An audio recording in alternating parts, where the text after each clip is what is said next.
You are required to have a team, lawyer, CA, CS. Preferably, if you are having different professionals in your team, then it is better, because someone may be required to appear before NCLT quite frequently. Another may be good in negotiating with the clients. Another may be required for traveling to far off destinations wherever projects of the corporate debtor are located. Another should be good in desk work, and all these things, all these functions cannot be performed by a single person, and this is a full-time job. If you think that you can file income tax returns and GST returns also, and you can practice as an insolvency professional, then it might be nearly impossible. There are two modes of practice. You can practice either as an individual or you can form an entity also. But the requirement of entity is basically for showing the financial and people muscle. But you need not necessarily form an entity, and you can practice as an individual. And even if you form an entity, insolvency professional entity, even then allotment of work is in your individual name to pinpoint the responsibility. Entity, it may help you in pooling of resources and it may help you in teamwork. So you are required to have persons for traveling, writing skills, presentation. Regarding earning, sky is the limit. Now when you apply for these slots, so slots may be restricted, but the position definitely will improve soon. And before you appear for the examination, please ensure that you develop a deep understanding of the various subjects in the syllabus. Exam, as I have already told you, is multiple choice questions. Pass percentage is 60, and there is negative marking also, 0.25% for every wrong answer. So before we move on to this insolvency and bankruptcy code, there may be various questions in your mind. And to answer those questions, we have invited CA Nitish Chugji to have a word with you. So Nitish ji, it is all yours now. Viraj Singhal ji has raised hand. Yeah, good evening all the participants. If anyone wants to, ask any question about this course or about the classes or about the syllabus or the practical experience, they are welcomed here. Any questions?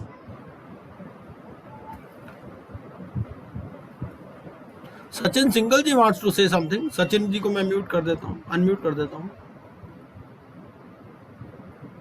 Sachin ji, आप किस नाम से आए हैं? अभी बताया था आपने. 1 मिनट, चैट बॉक्स में लिखा था इन्होंने. Hello sir. हाँ सचिन जी, यस. हाँ जी. बस सर, आपसे कल मेरा डिस्कशन हुआ था. मैं just wanted to share my experience. Okay. हाँ, मैं अभी इंट्रोड्यूस करा देता हूँ. Sachin Singhal ji is with us. He has passed this examination yesterday itself, and he would also like to share his experience with us all, that what are the type of questions being asked and how he prepared for the examination. तो लेकिन इससे पहले नीतीश जी कुछ बोल रहे थे. Sachin ji 2 minute आप wait कीजिए. नीतीश जी प्लीज. हाँ नीतीश जी प्लीज. सर मैं तो फिर अपॉर्चुनिटीज बताना चाहूंगा अभी इसमें, या कोई और अगर कुछ पूछना चाहता है तो. हाँ तो कोई नहीं, पहले सचिन जी को सुन लेते हैं. सचिन जी पहले आप बोलिए प्लीज. हाँ जी. जी sir, thank you so much sir. हाँ सर पहले तो मैं सबका वेलकम करता हूँ इस ग्रुप में. जो भी पार्टिसिपेंट्स हैं उनका सबका मोस्ट वेलकम है. और मैं आरके सर का सबसे बड़ा बल्कि आप कह लीजिए कॉन्ग्रेचुलेशन, उनको थैंक्स करना चाहता हूँ, जिनकी वजह से मुझे एक्चुअली मोटिवेशन मिला ये क्लासेस करने का. और क्लासेस करने के बाद ही मैं बल्कि एग्ज़ाम क्लियर करने के लिए प्रिपेयर्ड हो पाया. तो मेरी जो इसमें इनपुट्स हैं वो मैं यही कहूँगा कि कोर्स काफ़ी वाइड है, और आप साथ साथ जैसे सर की जैसे सेशन हो, आप साथ उसके साइड बाय साइड आप सर की पीपीटी की जो आपके पास वो उसकी कॉपीज जो आएंगी उसको साथ साथ आप पैरेलली रीड करते चलिएगा, ताकि आप बाद में एट द एंड उसको कोरिलेट कर पाए at the time of revision. फिर उसके बाद मैं ये सजेस्ट करूंगा कि जो भी आप स्टडी करें उसके आप कीवर्ड्स और मतलब कि आप कह लीजिए उसको कहीं पे भी बोल्ड या इटैलिक में या कलर करके आप कुछ पोर्शंस कीवर्ड्स को आप हाईलाइट करते चलिएगा, क्योंकि लास्ट डेज में जब भी एग्जाम से एक दिन पहले 2 दिन पहले आप सारा कोर्स रिवाइज नहीं कर पाएंगे, वो बहुत वॉल्यूमिनस हो जाता है उस टाइम पे। डेट्स हो गई या टाइमलाइंस होगी, उनको रिमेंबर करना वो थोड़ा सा मुश्किल लगा मुझे। तो मैंने प्रैक्टिस यही करी थी कि मैं जितने भी जैसे जैसे मैं स्टडी करता गया, मैंने उसके नोट्स या कीवर्ड्स है ना वहीं या तो वहीं पे कलर कर दिया या वहाँ पे उसको बोल्ड कर दिया, ताकि लास्ट डेज में मैंने बस with in a few minutes मैंने वो पूरा रेगुलेशन स्टडी कर लिया या पूरा सर की पीपीटी स्टडी कर ली, और वो कीवर्ड से ही मुझे पूरा सारा मेमोराइज हो गया लास्ट तक भी। और मोस्ट इम्पोर्टेंटली मैं सजेस्ट करूंगा इसके अंदर जो केस स्टडी है वो ही सबसे मतलब कि एक कह लीजिए गेम चेंजर है। अगर आप केस स्टडी 3 केस स्टडी जो इसमें आती हैं, अगर आप उसको प्रॉपरली क्रैक कर पाए, बल्कि वो टफ नहीं होती हैं, इजी होती हैं, बट आपको अगर कॉन्सेप्ट क्लियर है तो आप वो केस स्टडी डेफिनेटली आंसर कर सकते हैं। वो केस स्टडी इटसेल्फ ही गेम चेंजर है, वो काफ़ी स्कोरिंग भी है और इजी टू क्रैक है। तो जो भी पढ़े एक कॉन्सेप्ट क्लियर करते हुए चलिए, और टाइमलाइंस और ये सब है उनके नोट्स बना लीजिए। वो सर की पीपीटीज में भी सर ने काफ़ी अच्छा एक टेबुलर शेप में जगह जगह टाइमलाइन और फॉर्म्स के लिए वो दिया हुआ है, वही लास्ट डेज में आपको बहुत हेल्प करेगा रिमेंबर करने के लिए। सर और किसी के अगर किसी को स्पेसिफिक क्वेश्चन है वो पूछना चाहें तो पूछ सकते हैं सर। हाँ, कोई भी पार्टिसिपेंट अगर पूछना चाहे तो they can ask in chat box, या अगर आप चाहें तो हम उनको अनम्यूट भी कर सकते हैं।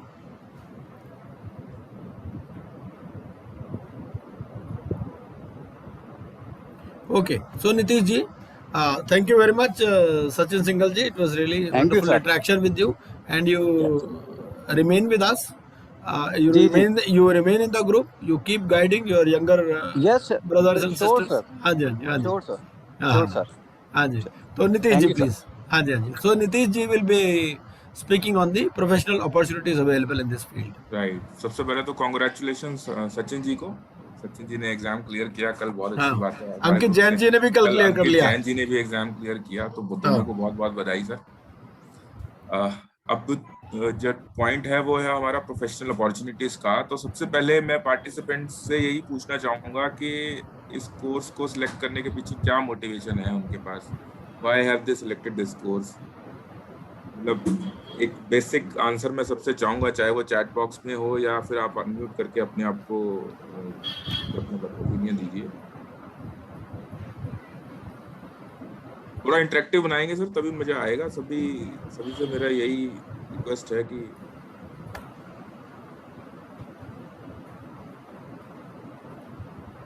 कोई अभी बताना नहीं चाह रहा, सबको अपनी प्रैक्टिस जो है वो बढ़ानी है, और इसके लिए सबने आईपीसी का रूट सेलेक्ट करा है, बट अभी कोई बोलना नहीं चाह रहा। तो सर मैं बताता हूँ इसमें आपको कि कौन कौन से प्रोफेशनल अपॉर्चुनिटीज हैं जो जिसमें आप या अमित तनेजा जी ने कहा कि एनहांस दी प्रोफेशनल अपॉर्चुनिटी। बहुत बढ़िया, सबका यही ऑब्जेक्टिव होता है कि सारिका जी ने कहा कि नॉलेज गेन करनी है, बहुत अच्छी बात है, हमें अपडेटेड रहना चाहिए।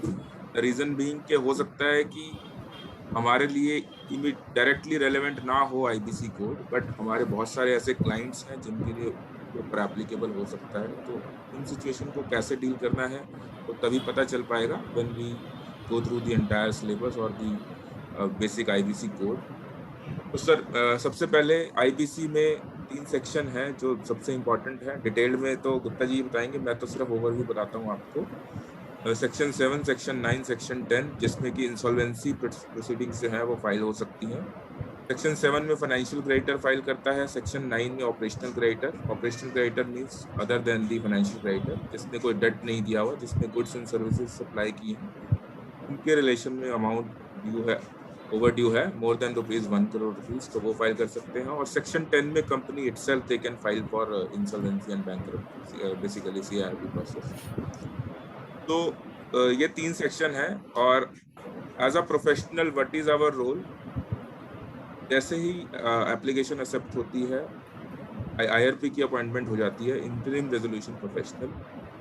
जो भी हमारे आईपी जितने भी एग्जाम क्लियर करते हैं उनको 50 आवर्स की ट्रेनिंग करनी है। 50 आवर्स की ट्रेनिंग आईबीपीआई करवाती है। उसके बाद 50 आवर्स की ट्रेनिंग के बाद you get enrolled with IBBI. As an IP, तो आप जो भी एप्लीकेशन एडमिट होती है सेक्शन 7, 9 या 10 में, आपकी अपॉइंटमेंट हो जाती है एज एन आईआरपी। उसके बाद 30 डेज के बाद जो है आपकी अपॉइंटमेंट एज रेजोल्यूशन प्रोफेशनल की जाती है। रादर इंटरिम से आप हट जाते हैं और रेजोल्यूशन प्रोफेशनल अपॉइंट हो जाते हैं। उसके अलावा एक और जो प्रैक्टिस एरिया है रेजोल्यूशन प्रोफेशनल का, वो है ऑथोराइज रिप्रेजेंटेटिव। और 1 मिनट देंगे सर, मेरे को थोड़ा चार्जिंग इशू आ गया। हाँ कोई नहीं, आप आराम से कीजिए।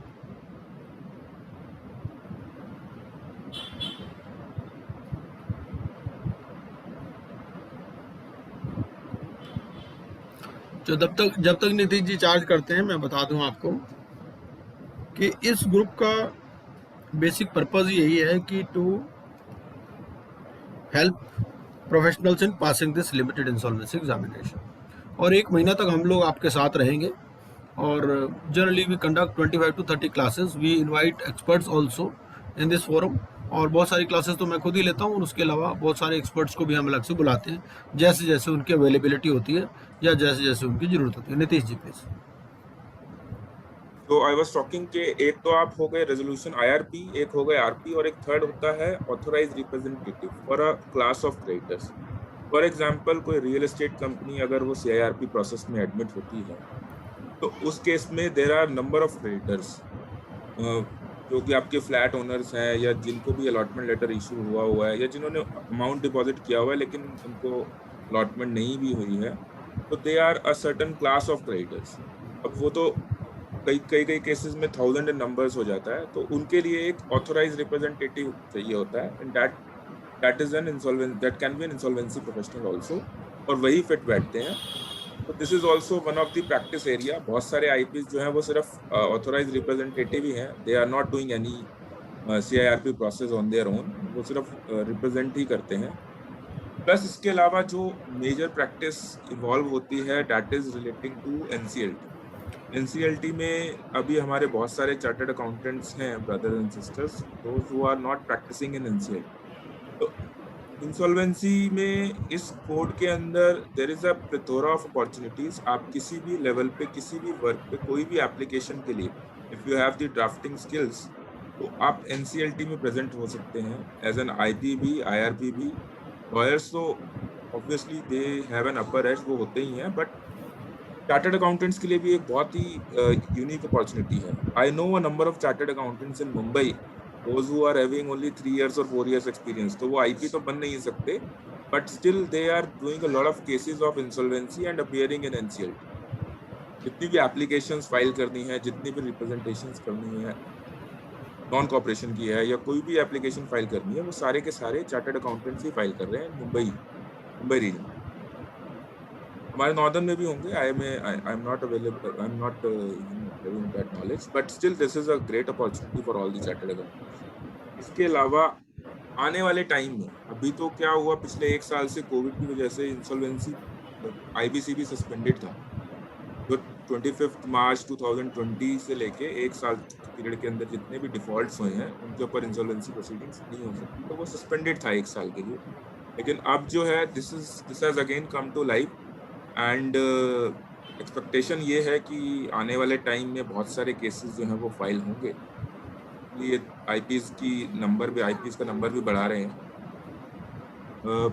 सो in coming period also we are expecting कि अभी जो कोड है वो एप्लीकेबल है only for companies and the guarantors of the companies. Part 3 partially notify हो गया था only for personal guarantors, but individuals insolvency के लिए या पर्सनल इंसॉल्वेंसी के लिए अभी कोई रूल्स या कुछ भी एप्लीकेबल नहीं है, रूल्स अभी ड्राफ्ट भी नहीं हुए हैं। तो in the coming future, 1 year, 2 year, 3 year down the line, there are provisions for insolvency for individual insolvency also।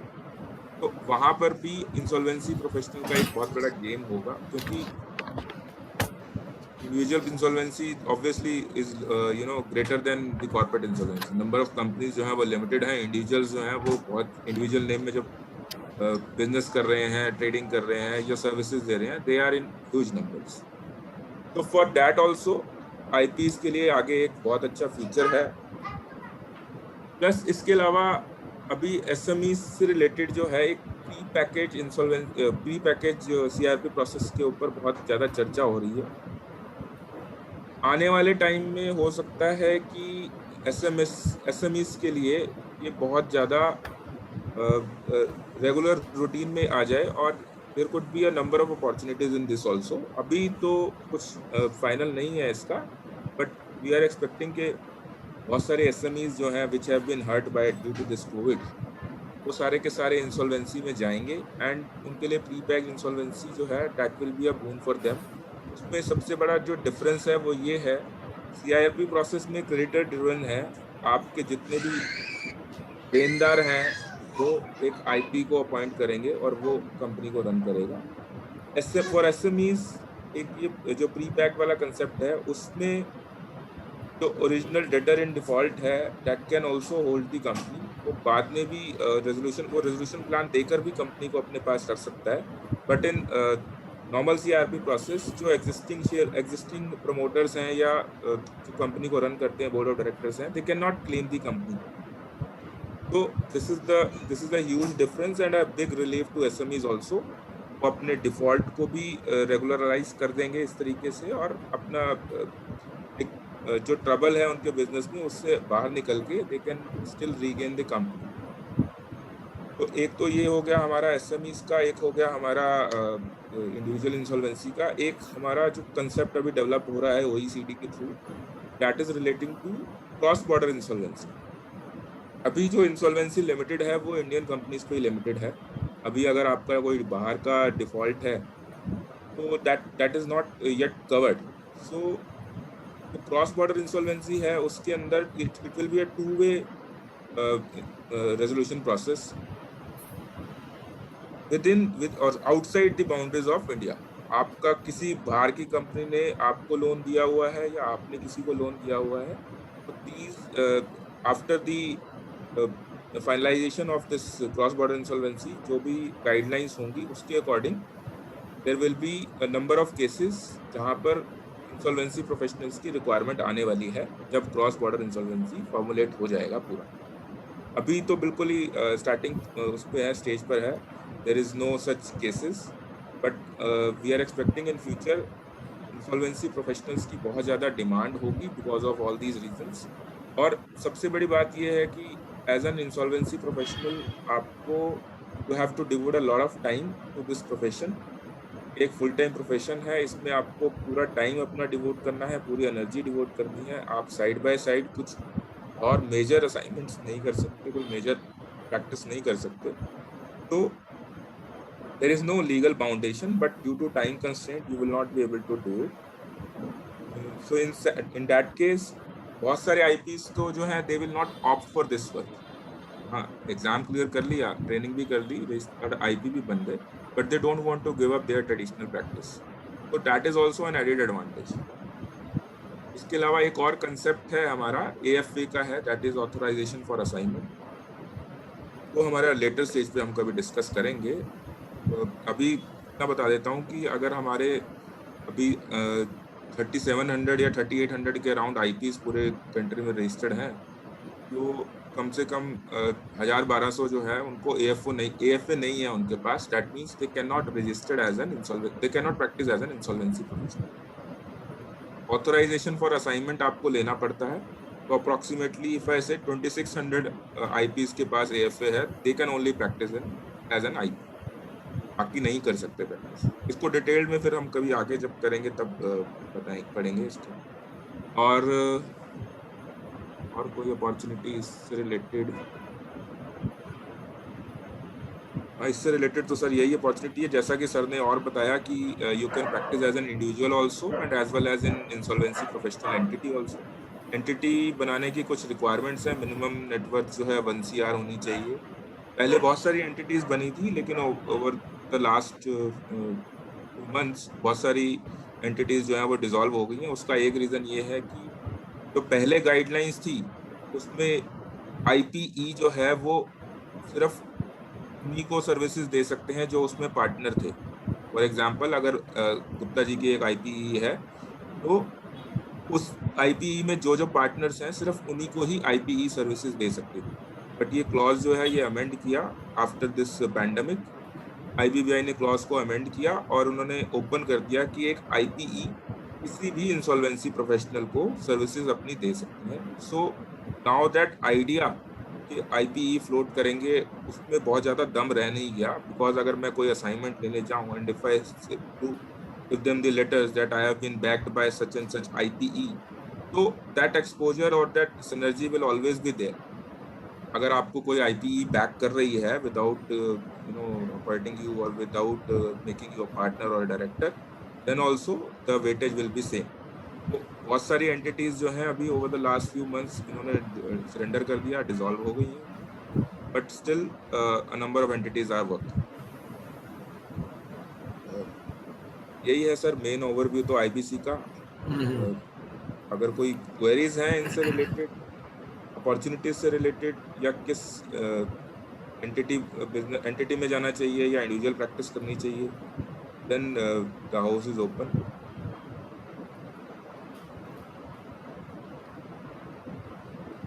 वो क्वेरी है बैंक में तो नहीं इसमें।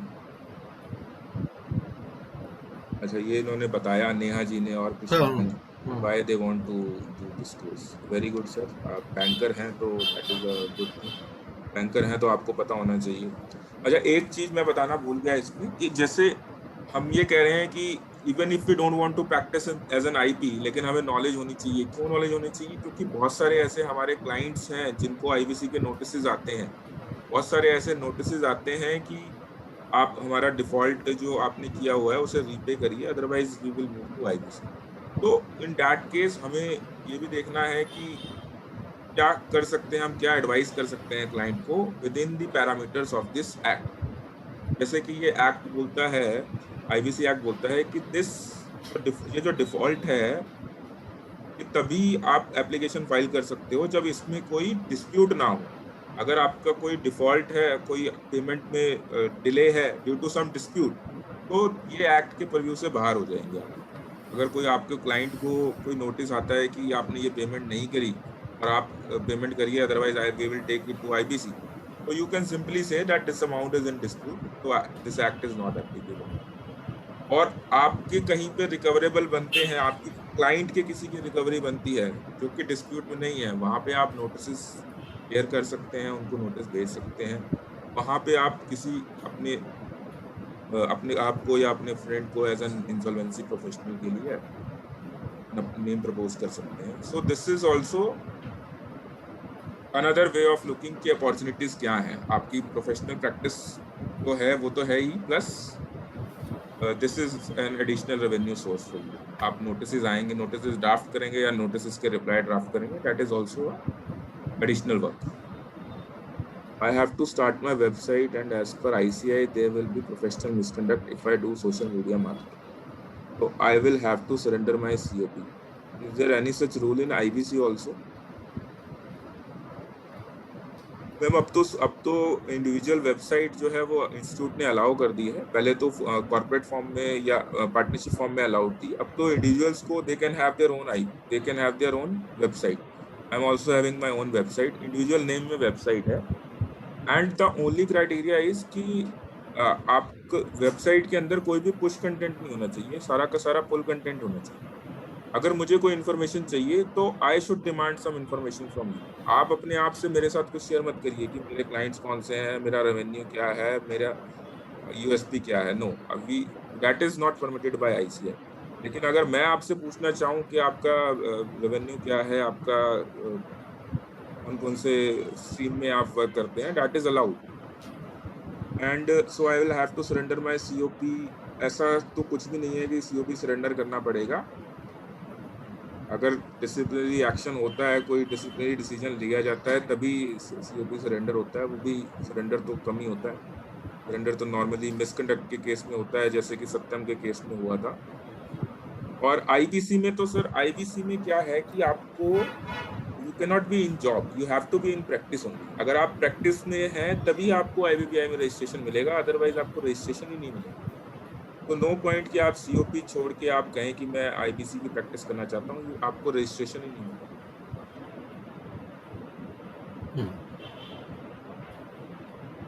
So thank you very much, Nitesh Chugh ji. It was really wonderful. एक बार दोबारा से चलते हैं जहां से हमने स्टार्ट किया था। Right.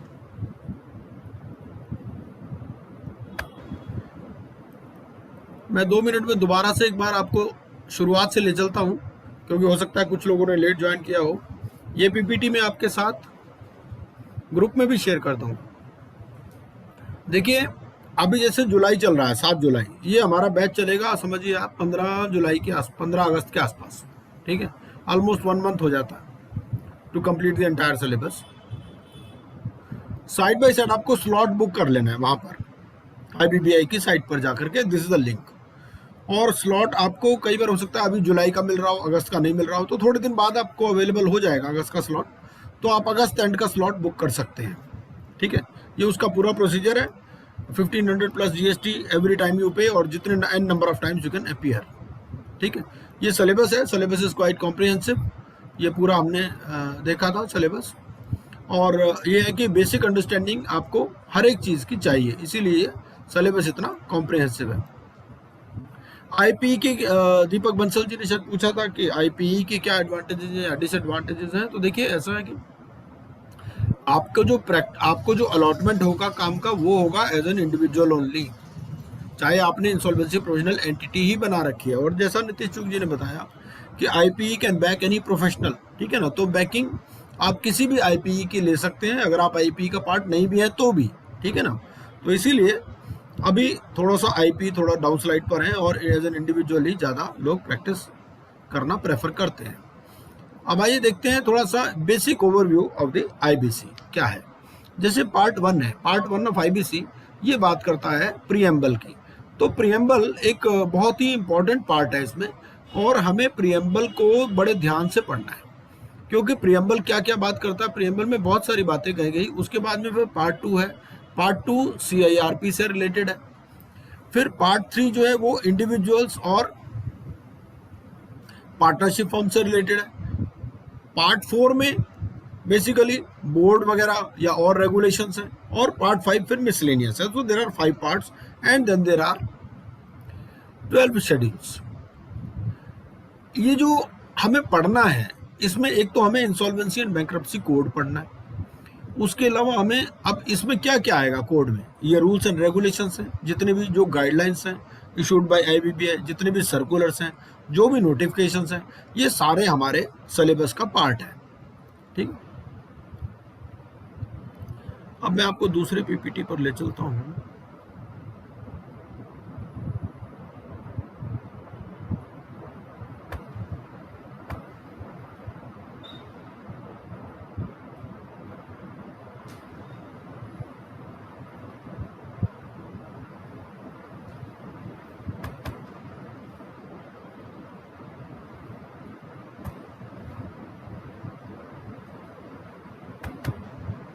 हाँ, मेरे हिसाब से मेरी PPT ना आपको नजर आ रही होगी, अब है बब्बर जी, नजर आ रही है ना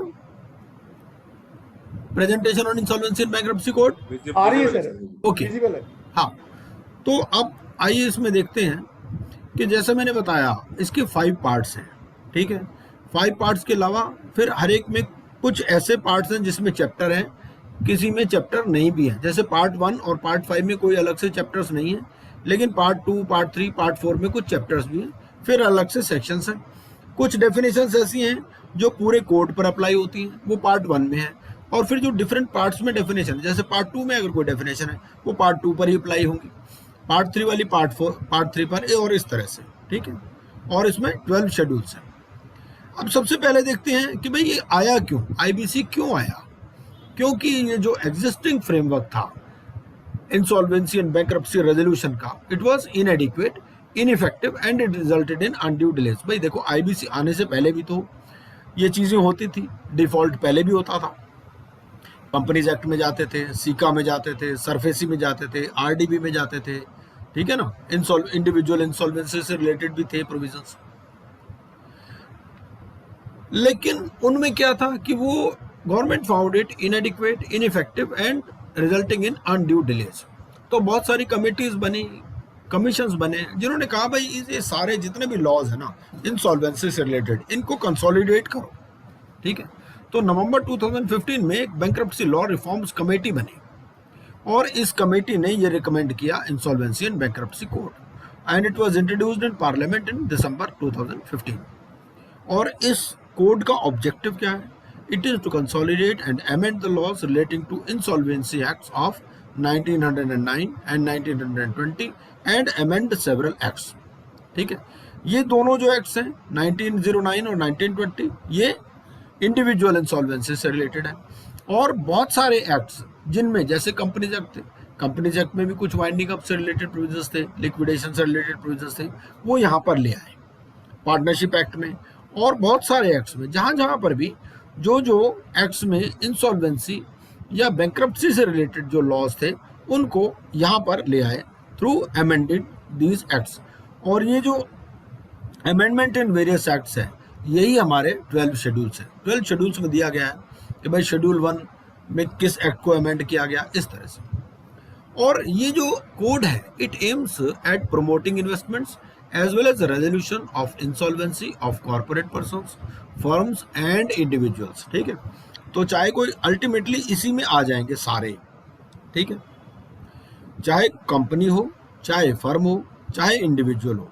अब आप देखिए अभी जो पार्टनरशिप फर्म्स हैं या इंडिविजुअल्स हैं वो इसमें उसके लिए रूल्स प्रॉपर अभी नहीं बने हैं तो और इंडिया में बहुत सारा बिजनेस पार्टनरशिप फर्म्स के थ्रू ही होता है। बहुत सारे लोग कंपनी बनाना आज की डेट में भी पसंद नहीं करते। तो सोचिए कितना स्कोप बढ़ने वाला है इसका। और आज की डेट में 3,500 मुश्किल से इंसॉल्वेंसी प्रोफेशनल्स है, उसमें भी सारे प्रैक्टिस नहीं कर रहे। ठीक है ना, तो स्कोप बहुत ज़्यादा बढ़ने वाला है।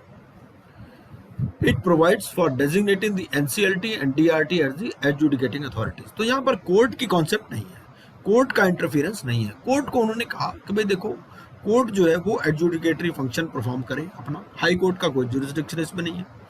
NCLT और जो DRT हैं ये एडजुडिकेटिंग अथॉरिटीज। ठीक है, कोर्ट ने क्या किया, कोर्ट ने दो एस्पेक्ट्स को सेपरेट कर दिया। उन्होंने कहा देखो जी, एक तो होता है कोई भी इंसॉल्वेंसी होती है या बैंक्रप्सी होती है, एक तो उसमें कमर्शियल एंगल होता है। ठीक है, भाई ये आदमी बिजनेस चला पा रहा है, नहीं चला पा रहा, इसको ही चलाने दें, दूसरे आदमी को लाएं, क्या करें। एक होता है जुडिशियल एस्पेक्ट। जो जुडिशियल एस्पेक्ट है उसको आप सेपरेट रखो। पुराने लॉज में क्या था, वाइंडिंग अप एक बार स्टार्ट हो गई तो वो चलती रहती थी सालों साल, क्योंकि कोर्ट्स का इंटरफेरेंस। वाइंडिंग अप होती थी हाई कोर्ट्स के थ्रू, हाई कोर्ट्स के पास पहले ही टाइम नहीं है। इन्होंने कहा भाई कमर्शियल एस्पेक्ट को आप अलग कर दो। कमर्शियल एस्पेक्ट देखो, वो कहते हैं कि बहुत सारे जुडिशियल डिसीजंस भी आप IBC में पढ़ोगे, उसमें कहते हैं कि भाई जो ओनरशिप है ना, ये भी कोई सैक्रोसैंक्ट नहीं है, आप ओनरशिप को रिप्लेस कर सकते हैं। यहाँ पर वो कहते हैं भाई आप you put the creditors in charge. ठीक है, आप ओनर के बजाय बोर्ड ऑफ डायरेक्टर्स को रिप्लेस कर दो। अगर बोर्ड ऑफ डायरेक्टर्स कुछ हैंकी पैंकी कर रहे हैं या they are not able to run the organisation properly, तो you put the creditors in charge. ठीक है, तो इसमें कमर्शियल एस्पेक्ट्स और जो जुडिशियल एस्पेक्ट्स हैं इनको सेपरेट कर दिया, और उसके अलावा इंसॉल्वेंसी प्रोफेशनल एजेंसीज बनाई और इंफॉर्मेशन यूटिलिटीज। ये इंसॉल्वेंसी प्रोफेशनल एजेंसीज क्या है, ये जैसे हम मान लीजिए चार्टर्ड अकाउंटेंट है, ठीक है, हमारा इंस्टीट्यूट है, वो इंस्टीट्यूट हमारे लिए एक वही रोल यहाँ पर इंसॉल्वेंसी प्रोफेशनल एजेंसी का है। जैसे 3 प्रीमियर इंस्टीट्यूट है, ICI, ICSI, ICMAI। ठीक है, इन्हीं तीनों ने अपनी अपनी इंसॉल्वेंसी प्रोफेशनल एजेंसीज बना रखी है। आप किसी भी प्रोफेशनल एजेंसी के पास आप अपने आप को एनरोल कर सकते हैं after you pass this limited insolvency examination. ये एक रेगुलेटर का काम करती है आपके लिए, आपको रेगुलेट करती है, और ये खुद भी रेगुलेटेड होती है by IBBI। IBBI is the ultimate regulator. और इंफॉर्मेशन यूटिलिटी ये क्या है, इंफॉर्मेशन यूटिलिटीज आप ऐसे ही समझिए जैसे कि MCA में रजिस्ट्रेशन ऑफ चार्ज, रजिस्ट्रेशन का पोर्टल है समझ लीजिए। ठीक है, information utility is basically repository of financial information. जैसे IBC कोड आया था तो बहुत सारे हमारे क्लाइंट्स के पास मेल आई थी कि जी आपने या आपके क्लाइंट ने ये लोन लिया हुआ है, ठीक है, इसको कंफर्म कीजिए। अगर आप कंफर्म नहीं करते तो हम मानेंगे आपने लोन लिया। वही इंफॉर्मेशन यूटिलिटी का काम है। इंफॉर्मेशन यूटिलिटी की अगर आप साइट पर जाएं, NESL की साइट है, तो NESL की साइट पर आपको बहुत सारे बैंक्स मिलेंगे कि भाई UCO bank has entered into an agreement with NESL, PNB has entered into agreement. वो क्या करते हैं, जो भी नया लोन देते हैं जो भी नया चार्ज क्रिएट करते हैं, जो भी चार्ज सेटिस्फाई होता है, उसकी सारी इंफॉर्मेशन यूटिलिटी के पास जाती है। अल्टीमेट ऑब्जेक्ट क्या है? अल्टीमेट ऑब्जेक्ट क्या है कि जैसे आप एमसीए की साइट से चेक कर लेते हैं कि भाई किसी कंपनी पर कोई चार्ज रजिस्टर तो नहीं है किसी एसेट्स के केस में, वही चीज़ आपको यहाँ पर मिल जाएगी कि किसी आदमी ने लोन लिया था या नहीं लिया था, वो NASL की साइट से ही प्रूव हो जाएगा। ठीक है, और NASL की साइट का आप डॉक्यूमेंट दे दें, कुछ और अलग से डॉक्यूमेंट देने की जरूरत ही नहीं है। अभी जरूरत है, लेकिन अल्टीमेट पर्पस यही है कि यहाँ पर हमें इंफॉर्मेशन यूटिलिटी ही ये सोर्स हो जाए। It should act as a repository of financial information. अब अगर हम इसके ये स्टेटमेंट ऑफ ऑब्जेक्शन रीजंस पढ़ें, तो जब ये IBC कोड आया तो उसमें ये कहा गया, जैसे कोई भी नया एक्ट या कोड बनता है तो उसमें स्टेटमेंट ऑफ ऑब्जेक्शन रीजंस आते हैं कि भाई ये क्यों बना। ठीक है, तो देयर इज नो सिंगल, बहुत सारे लॉज थे। ठीक है, कंपनीज एक्ट था, सीका था, RDB था, सरफेसी था। ठीक है, तो there is no single law in India that was dealing with insolvency and bankruptcy. ठीक है, ये बहुत सारे एक्ट्स में स्कैटर्ड थे, सीका में था, RDB में था, सरफेसी में था, कंपनीज एक्ट में था। तो बहुत सारे मल्टीपल फोरम बन गए थे, BIFR बन गया, DRT बन गया, NCLT, और फिर उनके एपीलेट ट्रिब्यूनल। लिक्विडेशन जो कंपनीज का था या वाइंडिंग अप, ये हाई कोर्ट हैंडल करता था। जो इंडिविजुअल की बैंक्रप्सी थी या इंसॉल्वेंसी, इसमें प्रेसिडेंसी टाउन्स इंसॉल्वेंसी एक्ट ये एप्लीकेबल था प्रेसिडेंसी टाउन्स में। ठीक है, और प्रोविंशियल इंसॉल्वेंसी एक्ट ये जो अदर देन जो प्रेसिडेंसी टाउन्स थे उनमें ये एप्लीकेबल था। ठीक है, तो जो एग्जिस्टिंग फ्रेमवर्क था, it was considered इनएडिक्वेट, ineffective and it resulted in undue delays in resolution. इसीलिए ये प्रपोज लेजिस्लेशन लाया गया, ऐसा बोला गया इसके स्टेटमेंट ऑफ ऑब्जेक्शन रीजंस में। ठीक, इसका ऑब्जेक्टिव क्या है? ऑब्जेक्टिव है to consolidate and amend the laws. सारे लॉज को एक ही जगह ले आओ, चाहे वो सीका हो, चाहे वो DRT हो, चाहे वो सरफेसी हो। अभी सारे चल रहे हैं क्योंकि अभी प्रोसेस में है, अभी कोड भी पूरी तरह से इम्प्लीमेंट नहीं हुआ है। ठीक है, तो इसीलिए अभी दूसरी चीजें भी चल रही हैं। अभी सरफेसी एक्ट भी चल रहा है, DRT भी चल रहा है, कंपनीज एक्ट भी चल रहा है। ठीक है, लेकिन एक स्टेज ऐसी आएगी कि दिस विल प्रिवेल, IBC। तो ऑब्जेक्टिव क्या है? It is to consolidate and amend the laws relating to reorganization and insolvency resolution of corporate persons. ठीक है, in time bound manner for maximization of value. ये maximization of value एक बहुत important concept है। Maximization of value कैसे होगा? Maximisation of value के कई एस्पेक्ट्स हैं जिनको हम डिटेल में पढ़ेंगे। आपको भी मालूम है, अगर एक कंपनी को, चलती हुई कंपनी को बेचो तो ज़्यादा पैसे मिलने के चांस होते हैं। इसीलिए वो कहते हैं भाई गोइंग कंसर्न में बेच दो आप कंपनी को, अगर जहाँ तक हो सके। इसीलिए resolution is the primary objective कि भाई जहाँ तक हो सके अगर आपकी कंपनी फाइनेंशियल स्ट्रेस में आ गई है तो उसका रेजोल्यूशन करो। It is basically A resolution mechanism, it is not a recovery mechanism. ठीक है, ये नहीं कि आप कंपनी को लिक्विडेट करो, liquidation is the last option. Liquidation भी अगर हो जाए, लिक्विडेशन में भी पहले आप देखो कॉम्प्रोमाइज अरेंजमेंट हो सकता है क्या, उसको 90 डेज का टाइम दो। ठीक है, उसके बाद में भी लिक्विडेशन भी एज ए गोइंग कंसर्न कोशिश करो। अगर गोइंग कंसर्न नहीं हो सकता फिर आप उसको लिक्विडेट पार्ट्स में भी कर सकते हो। ठीक है, तो ये maximization is a very important concept to promote entrepreneurship. भाई एक बिजनेसमैन नहीं चला सकता, आप दूसरे बिजनेसमैन को चार्ज दे दो, दूसरा आदमी उस कंपनी को खरीद ले। ठीक है, उसमें रेजोल्यूशन एप्लीकेंट की कॉन्सेप्ट आएगी। अवेलेबिलिटी ऑफ क्रेडिट, अब क्या होता है कंपनी में डिफॉल्ट हो गया, ठीक है, तो क्या होता है क्रेडिट स्क्वीज हो जाता है, मार्केट में क्रेडिट रुक जाता है। अगर उसी कंपनी को दोबारा चला दिया जाए, चाहे नए प्रमोटर के द्वारा या कोई नया खरीद ले, तो अवेलेबिलिटी ऑफ क्रेडिट भी हो जाएगी and balance the interest of all the stakeholders. तो जितने भी स्टेक होल्डर्स हैं उसके इंटरेस्ट को भी आपको बैलेंस करना है। इसमें डिसेंटिंग शेयर होल्डर्स की भी कॉन्सेप्ट आती है, क्योंकि कोई भी डिसीजन हो उसमें एक रिक्विजिट मेजॉरिटी है, जैसे 66% मेजॉरिटी होगी या 75%।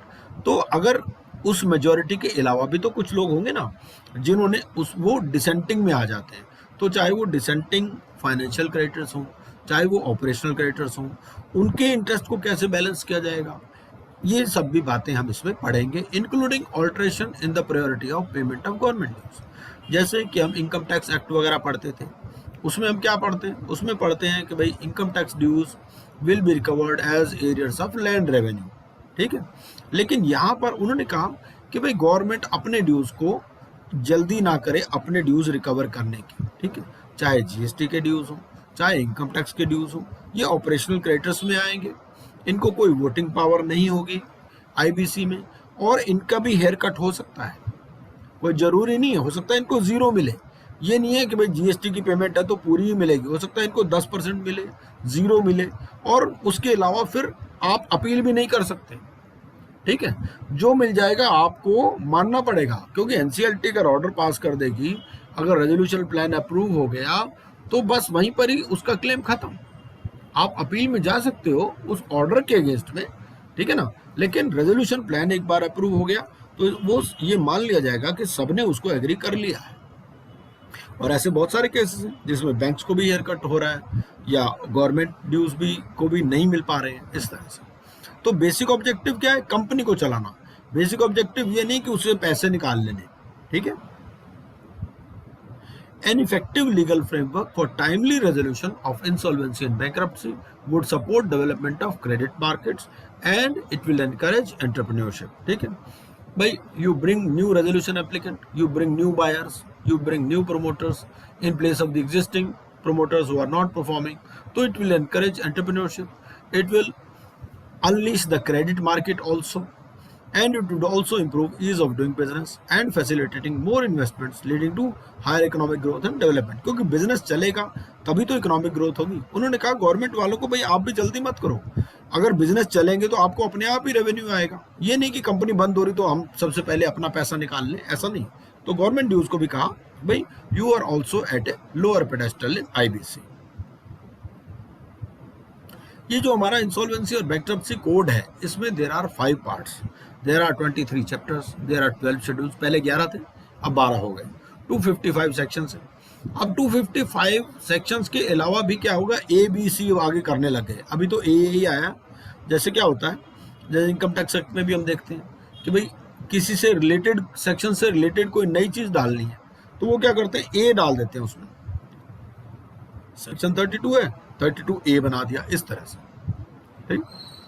28 मई को it got the assent of the president and it was made effective from 1 दिसंबर 2016। पार्ट 1 जो है ये प्रिलिमिनरी है, इसमें सेक्शंस 1 to 3 है, ठीक है।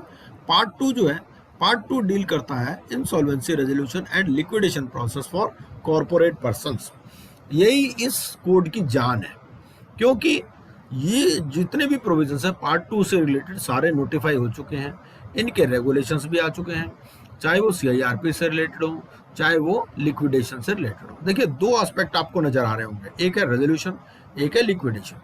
सो first of all we try for resolution, ठीक है, we try to resolve the conflict.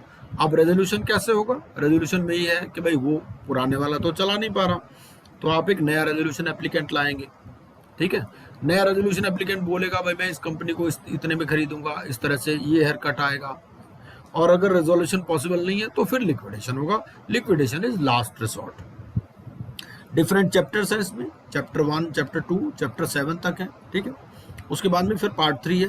Part 3 relate करता है फॉर इंडिविजुअल्स एंड पार्टनरशिप। ये पार्ट 3 के प्रोविजंस पूरे अभी नोटिफाई नहीं हुए हैं except related to personal guarantors to corporate debtor. ये पर्सनल गारंटर वाली कॉन्सेप्ट भी बहुत इंपॉर्टेंट कॉन्सेप्ट है। इसमें क्या होता है कि जो पर्सनल गारंटर है, किसने गारंटी दे रखी है कंपनी के लिए, अब वो कंपनी के लिए दे सकता है गारंटी या इंडिविजुअल के लिए दे सकता है। अगर कंपनी के लिए गारंटी दी तो उसकी भी उतनी ही जिम्मेदारी है जितनी की कंपनी की जिम्मेदारी है, सीधा उसको भी घसीट सकते हैं, पर्सनल गारंटर को भी। पार्ट 4 है, फिर इसमें रेगुलेशंस है, इसमें बोर्ड क्या है, इंसॉल्वेंसी बोर्ड, जैसे कि मैंने बताया आईबीबीआई, जैसे कंपनीज में कौन रेगुलेटर होता है, सेबी, ठीक है। यहाँ पर क्या रेगुलेटर है, IBBI, insolvency and bankruptcy board of India, ठीक है, बोर्ड है। फिर इंसॉल्वेंसी बोर्ड किसको रेगुलेट करता है, इंसॉल्वेंसी प्रोफेशनल एजेंसीज को। एजेंसीज मैंने बताया 3 एजेंसीज हैं हमारी, IIIP ICAI, IIIP ICSI और IIIP ICMAI, ठीक है। नाम थोड़ा डिफरेंट हो सकता है बट तीनों इंस्टीट्यूट जो है, चाहे आप चार्टर्ड अकाउंटेंट हैं, आप IIIP ICSI के पास भी एनरोल हो सकते हैं, ठीक है। और जो एडवोकेट्स हैं वो किसी के पास भी एनरोल हो सकते हैं, आप चेंज भी कर सकते हैं कभी भी। आपने एक ट्रिपल IPICI के पास एनरोल कर लिया, बाद में आप चेंज भी कर सकते हैं। दोनों की कंसेंट जरूरी है, दोनों से NOC जरूरी है, ठीक है। इंफॉर्मेशन यूटिलिटी मैंने बताया आपको, कॉन्सेप्ट है repository of financial information basically. और फिर फाइनेंस अकाउंट्स एंड ऑडिट, और पार्ट 5 में फिर मिसलेनियस प्रोविजंस है। ये बेसिकली बात करते हैं अमेंडमेंट टू वेरियस शेड्यूल्स, जैसे जो पार्टनरशिप एक्ट में जो अमेंडमेंट हुआ वो फर्स्ट शेड्यूल में है। इसके ऊपर भी क्वेश्चन पूछ लेता आपसे, वो क्वेश्चन इसमें पूछ लेते हैं कि फर्स्ट शेड्यूल किससे पर्टेन करता है, ये सेकंड शेड्यूल किससे पर्टेन करता है। तो ये भी 12 के 12 शेड्यूल्स भी हमें याद करने, दोनों चीजें। या amendment to income tax schedule, income tax act ये कौन से शेड्यूल में है, इस तरह से भी हमें याद करना है। तो we have to remember it both ways. Amendments to Central Excise Act are contained in first, second, third, fourth schedule, ठीक है।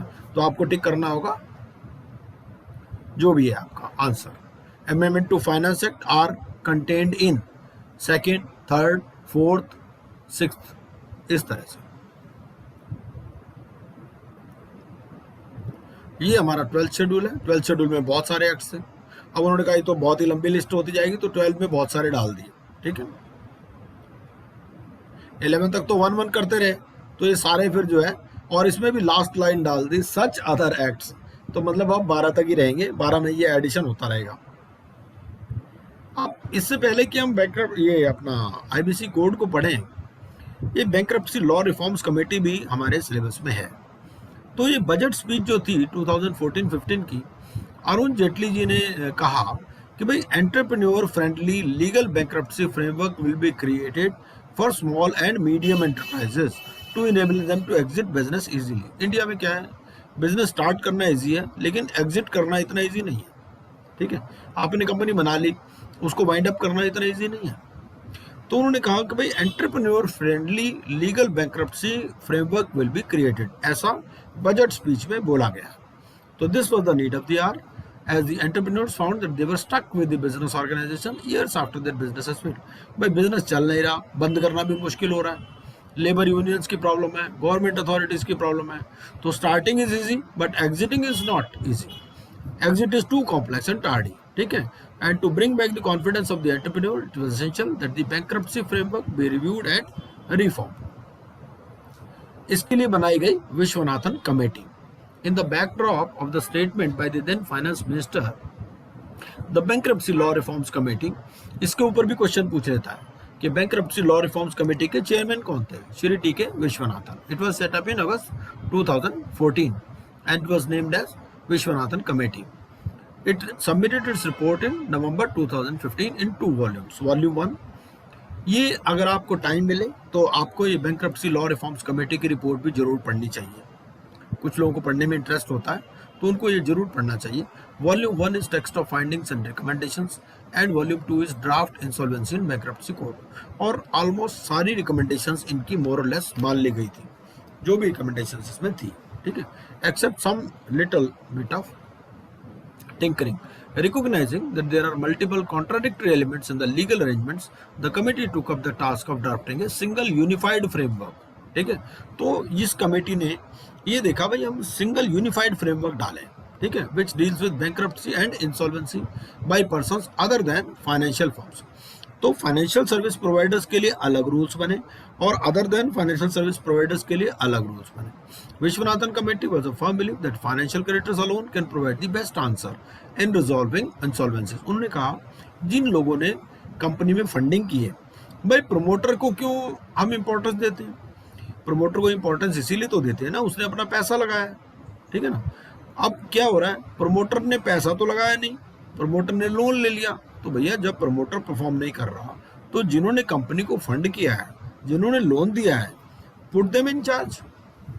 So the financial creditors, they alone can provide the best answer in resolving insolvencies, being a business decision, क्योंकि एक business decision है। And committee also observed that the failure of some business plans is integral। उन्होंने कहा भाई देखो business जब चलाओगे तो कुछ सक्सेस होंगे, कुछ फेलियर होंगे, इट इज इंटीग्रल। ये नहीं कि कोई बिजनेस फेल ही नहीं होगा, ऐसा तो हो नहीं सकता, ठीक है। बिजनेस जब फेल हो गया तो बेस्ट चीज सोसाइटी के लिए क्या है, to have a rapid renegotiation between the financiers. भाई जिन्होंने भी फाइनेंस किया है वो रैपिडली बैठे और रीनेगोशिएट करें। to finance the going concern using a new arrangement of liabilities and with a new management team. नई मैनेजमेंट ले आओ अगर पुरानी से नहीं संभल रहा तो. If this cannot be done, the best outcome for society is a rapid liquidation. मतलब जो भी करना है आप टाइम बाउंड मैनर में करो, ये नहीं कोर्टों में 10-10 साल 20-20 साल लटके हुए. When such arrangements can be put into place, the market process of creative destruction will work smoothly. देखिए कितना बढ़िया वर्ड यूज किया है, क्रिएटिव डिस्ट्रक्शन. मतलब अगर आपको लिक्विडेशन भी करना है तो it should be also be creative. It will be creative when it is done in a time bound manner. ठीक है, with greater competitive vigour and greater competition. Two way process है इंसॉल्वेंसी रेजोल्यूशन एंड लिक्विडेशन. ठीक है, अब उन्होंने कहा कि भाई ये जो एग्जिस्टिंग प्रोसेस है of rescuing the companies, it is susceptible to manipulation. इसमें क्या होता है, प्रोमोटर जो वो एंडलेस एक्सटेंशंस मांगते रहते हैं. ठीक है ना. Committee sought to restrict the resolution period to 180. इन्होंने कहा भाई ऐसा है, जो भी आपने रेजोल्यूशन करना है ना, इसको 180 डेज में करो और वन टाइम एक्सटेंशन दो 90 डेज की. ठीक है, अभी फिलहाल ये पीरियड 330 डेज हो गया है, including any delays on account of legal hassles, as it felt that seriousness will come into decision making if the time is shortened. क्योंकि कोई भी डिसीजन अगर हमें टाइम बाउंड मैनर में करना होता है तो सीरियस हो जाते हैं. At the first instance insolvency resolution process will be under. उन्होंने कहा भाई सारे केसेस में सबसे पहले आप रिजॉल्व करने की कोशिश करो. ठीक है, लेकिन अगर सक्सेसफुल नहीं रहता तो फिर लिक्विडेशन करो. ये two step process it was suggested by the committee in each and every case. उन्होंने कहा सारे जितने भी हैं सब में ये दो चीजें आप करो. If the debtor commits a default और अनेबल टू पे इट्स डेट्स टू क्रेडिटर्स.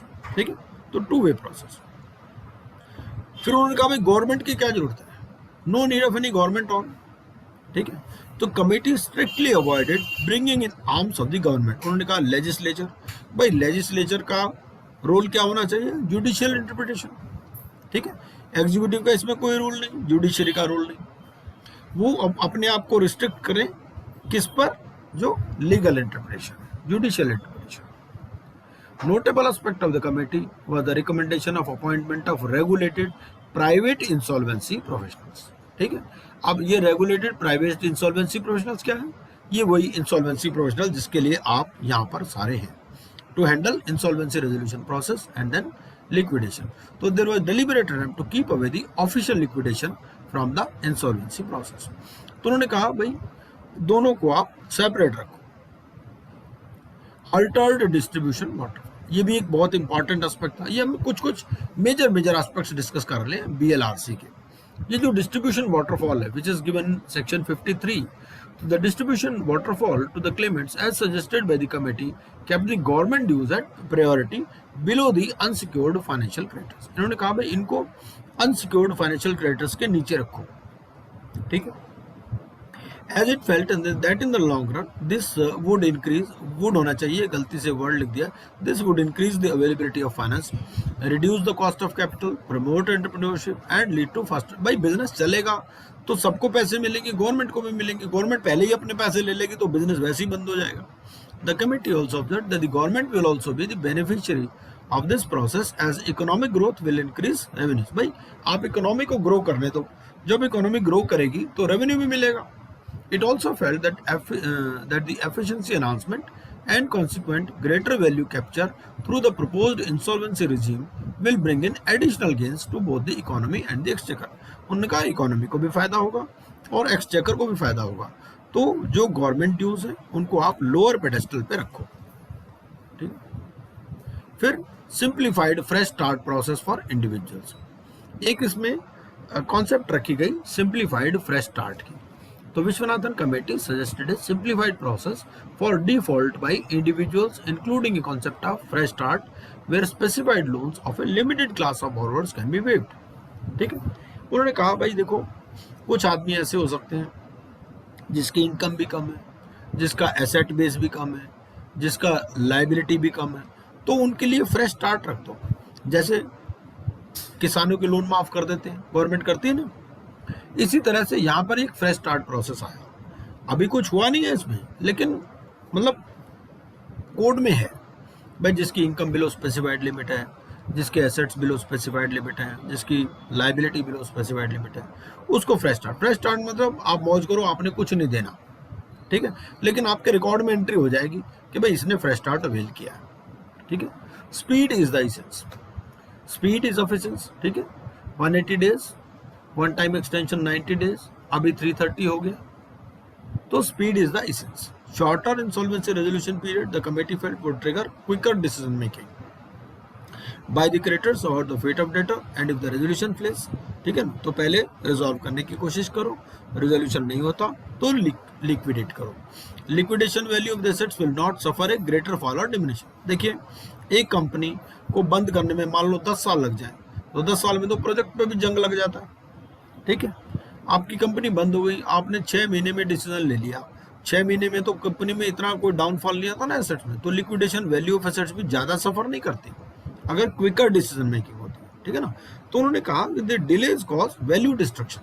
भाई एक प्लांट लगा रखा आपने, प्लांट में 15 साल लग गए आपको, ठीक है, पुराने केस में BIFR सीका में चलते रहे, प्रमोटर भी उसको चलाते रहे, आगे डिले करते रहे, उससे क्या होता, वैल्यू डिस्ट्रक्शन हो रहा था, ठीक है।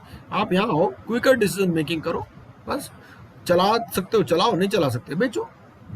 Setting up of regulators, Viswanathan committee suggested the establishment of insolvency and bankruptcy board of India. तो उन्होंने कहा एक रेगुलेटर बनाया जाए इसका, insolvency and bankruptcy board of India, to oversee the functioning of insolvency professionals and information utilities.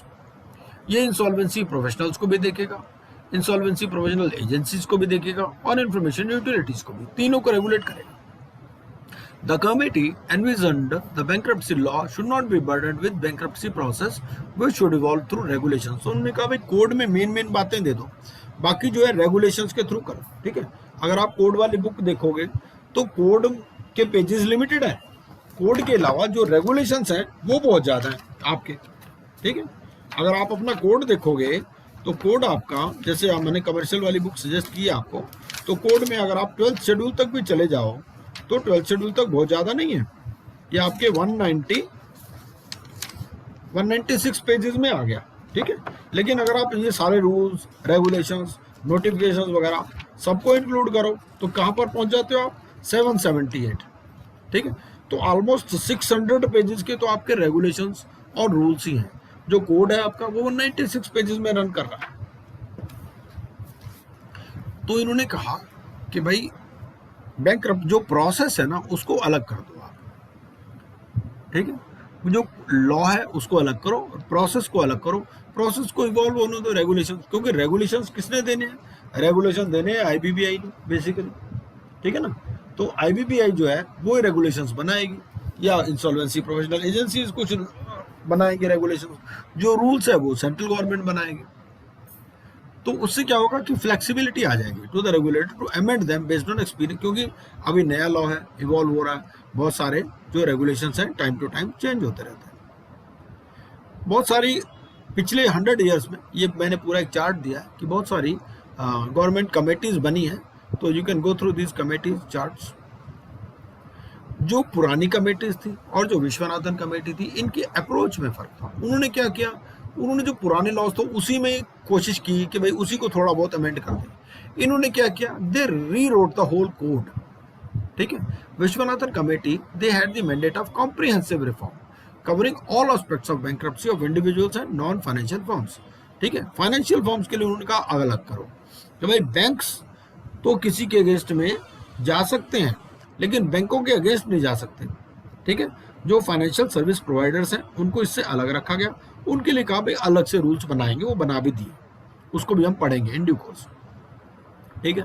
तो not only the Viswanathan committee examined the law, it also looked at debt recovery law in holistic manner, ठीक है। तो deeper redesign हो गया पूरे resolution process का, ठीक है ना। उन्होंने कहा पुराने में तोड़फोड़ नहीं, नई बिल्डिंग बना दो, तो नया ही इन्होंने they rewrote the whole code Viswanathan committee, इनमें ये फर्क था। अब हमारा पार्ट 1 आता है, इसको थोड़ा सा हम और देख लेते हैं। इसका देखिए ऐसा है कि जो जुडिशरी है और जो सेंट्रल गवर्नमेंट है साइड बाय साइड चलते हैं। गवर्नमेंट ने कोई लॉ बनाया, सुप्रीम कोर्ट उसको चेंज कर सकता है। सुप्रीम कोर्ट ने कोई नया डिसीजन दिया जो कि अलग है हमारे एक्ट के हिसाब से, तो गवर्नमेंट फिर नया लॉ ला सकती है, ठीक है ना। तो ये दोनों पैरेलल चलती है। सेंट्रल गवर्नमेंट रेगुलेटर बनाएगी, आईबीबीआई को रेगुलेटर बना दिया, ये इसकी वेबसाइट है, ठीक है। मैं चाहूंगा कि आप इसकी वेबसाइट पर भी जाएं, तो उससे भी आपको एक बेसिक आइडिया मिल जाता है। ये रेगुलेट किसको करेगा? प्रोफेशनल्स को रेगुलेट करेगा। प्रोफेशनल दो तरह से काम कर सकते हैं, as an individual, as an entity. क्या क्या करना है? एग्जाम पास करना है, 50 घंटे की ट्रेनिंग है। 50 घंटे की ट्रेनिंग कौन देगा? ये जो इंसॉल्वेंसी प्रोफेशनल एजेंसीज है, ठीक है। ट्रिपल IPICI अभी तो ऑनलाइन ही हो रही है, और ये तीनों मिलाकर के नॉर्मली आप आजकल ट्रेनिंग दे रहे हैं, ठीक है। उसके बाद में आपको एनरोल करना है विद IPA, फिर रजिस्टर करना है विद IBBI। डिफरेंट रोल्स आप एज्यूम कर सकते हो। आप IRP बन सकते हो, RP बन सकते हो, लिक्विडेटर बन सकते हो, बैंक्रप्सी ट्रस्टी बन सकते हो, एडमिनिस्ट्रेटर बन सकते हो, ठीक है। एडमिनिस्ट्रेटर वाली कॉन्सेप्ट फाइनेंशियल सर्विस प्रोवाइडर्स में है। एजेंसीज कौन कौन सी हैं? ट्रिपल IPICI, IPAICMAI और ICS-IP.com, ठीक है। इंफॉर्मेशन यूटिलिटी मैंने बताया, NESL, national e governance services limited. Application कौन कौन फाइल कर सकता है? फाइनेंशियल क्रेडिटर, ऑपरेशनल क्रेडिटर और कॉर्पोरेट डेटर, मतलब कंपनी खुद भी, ठीक है। और ये जो डिस्टिंक्शन है फाइनेंशियल क्रेडिटर और ऑपरेशनल क्रेडिटर वाली, ये डिस्टिंक्शन भी खत्म हो जाती है in case of individuals and partnership. वहां पर सिर्फ एक ही कॉन्सेप्ट है, क्रेडिटर की, ठीक है। वहां क्रेडिटर और कॉर्पोरेट डेटर ही रह जाएगा। CIRP में ये तीनों है। इसके लिए एडजुडिकेटिंग अथॉरिटी NCLT या DRT, depending upon the composition, ठीक है। इंडिविजुअल है तो इंडिविजुअल में DRT है, कंपनी है तो NCLT। उसकी अपीलेट अथॉरिटी, NCLT के अगेंस्ट में अपील होगी NCLAT में, DRT के ऑर्डर के अगेंस्ट में अपील होगी DRAT में, ठीक है। और फिर वहां से अपील जाएगी ऊपर सुप्रीम कोर्ट। ये बेसिक फ्रेमवर्क है। तो पार्ट 1 इसके बाद आता है प्रिलिमिनरी सेक्शंस 1 to 3। मेरे हिसाब से ये जो है इसको हम कल कर लेंगे तो ज़्यादा अच्छा रहेगा। पार्ट 1 से हम कल शुरू करेंगे, ठीक है ना जी। तो अब अगर आपके कोई भी क्वेश्चन है तो आप